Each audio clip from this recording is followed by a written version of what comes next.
जय माता दी भक्तजनों।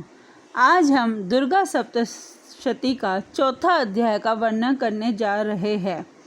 इंद्रादि देवताओं द्वारा देवी की स्तुति।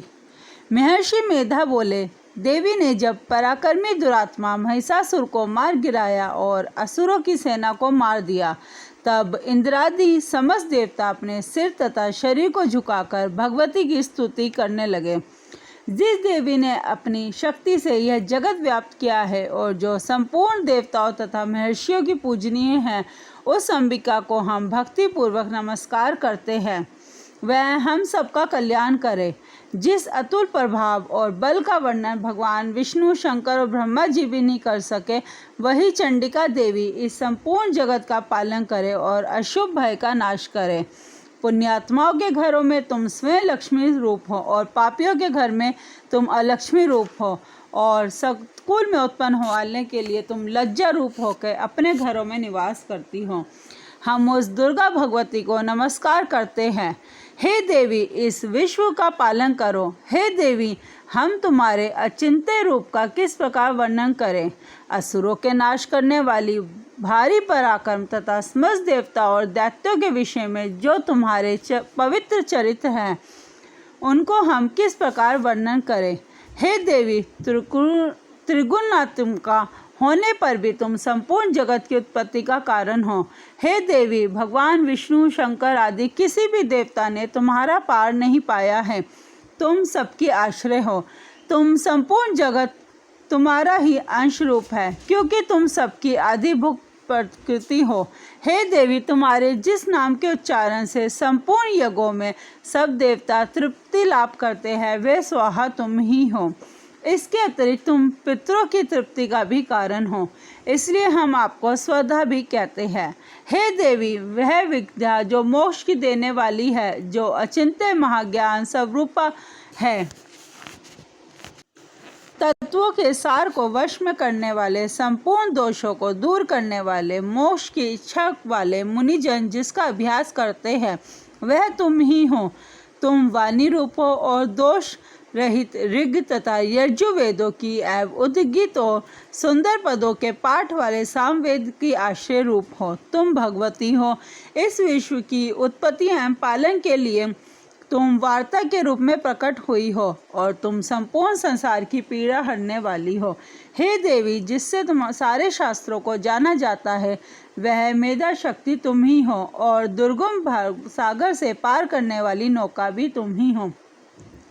लक्ष्मी रूप से विष्णु भगवान के हृदय में निवास करने वाली और भगवान महादेव द्वारा सम्मानित गौरी देवी तुम ही हो। मंद मुस्कान वाले निर्मल पूर्ण चंद बिंब के समान और उत्तम सुवर्ण की मनोहर कांति से कमनीय तुम्हारे मुख को देखकर भी महिषासुर क्रोध में भर गया। यह बड़े आश्चर्य की बात है। हे देवी, तुम्हारा यही मुख जब क्रोध से भर गया तो उदय काल के चंद्रमा की भांति लाल हो गया और तनी हुई भौहों के कारण विकराल रूप हो गया। उसे देखकर भी महिषासुर के शीघ्र प्राण नहीं निकले। यह बड़े आश्चर्य की बात है। आपके कुपित मुख के दर्शन करके भला कौन जीवित रह सकता है। हे देवी, तुम हमारे कल्याण के लिए प्रसन्न हो। आपके प्रसन्न होने से इस जगत का अभ्युदय होता है, और जब आप क्रुद्ध हो जाती है तो कितने ही कुलों का सर्वनाश हो जाता है। यह हमने अभी जाना है कि जब तुमने महिषासुर की बहुत बड़ी सेना को देखते देखते मार दिया। हे देवी, सदा अभ्युदय प्रताप देने वाली तुम जिस पर प्रसन्न हो जाती हो, वही देश में सम्मानित होते हैं। उनके धन यश की वृद्धि होती है, उनका धर्म का भी शिथिल नहीं होता है, और उनके अधिक पुत्र पुत्रियां नौकर होते हैं। हे देवी, तुम्हारी कृपा से ही धर्मात्मा पुरुष प्रतिदिन श्रद्धापूर्वक यज्ञ करता है और धर्मानुकूल आचरण करता है, और उसके प्रभाव से सर्वलोक में जाता है, क्योंकि तुम तीनों लोकों में मनवांछित फल देने वाली हो। हे माँ दुर्गे, तुम स्मरण करने पर संपूर्ण जीवों के भय को नष्ट कर देती हो, और स्थिर चित्र वालों के द्वारा चिंतन करने पर उन्हें और अत्यंत मंगल देती हो।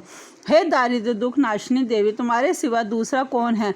तुम्हारा चित्त सदा दूसरों के उपकार में लगा रहता है।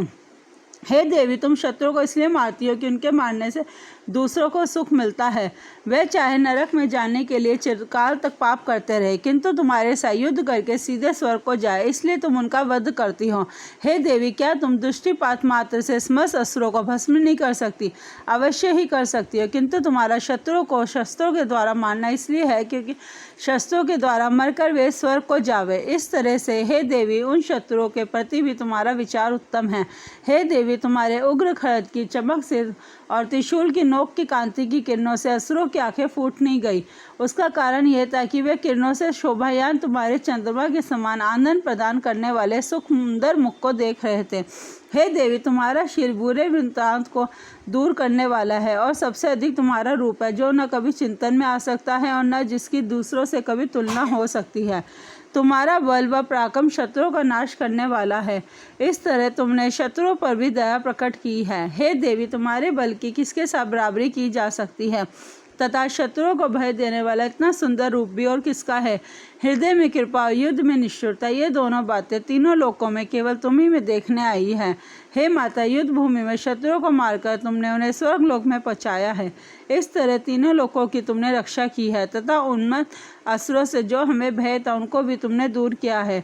तुमको हमारा नमस्कार है। हे देवी, तुम शूल तथा खड्ग से हमारी रक्षा करो, तथा घंटे की ध्वनि और धनुष की टंकोर से हमारी रक्षा करो। हे चंडिके, आप अपने शूल और घुमाकर पूर्व, पश्चिम, उत्तर तथा दक्षिण दिशा में हमारी रक्षा करो। तीनों लोकों में जो तुम्हारे सौम्य रूप है और घोर रूप है, उनसे हमारी रक्षा करो, तथा इस पृथ्वी की रक्षा करो। हे अंबिके, आपके कर पल्लवों में जो खड्ग, शूल और गदा आदि शस्त्र शोभा पा रहे हैं, उनसे हमारी रक्षा करो।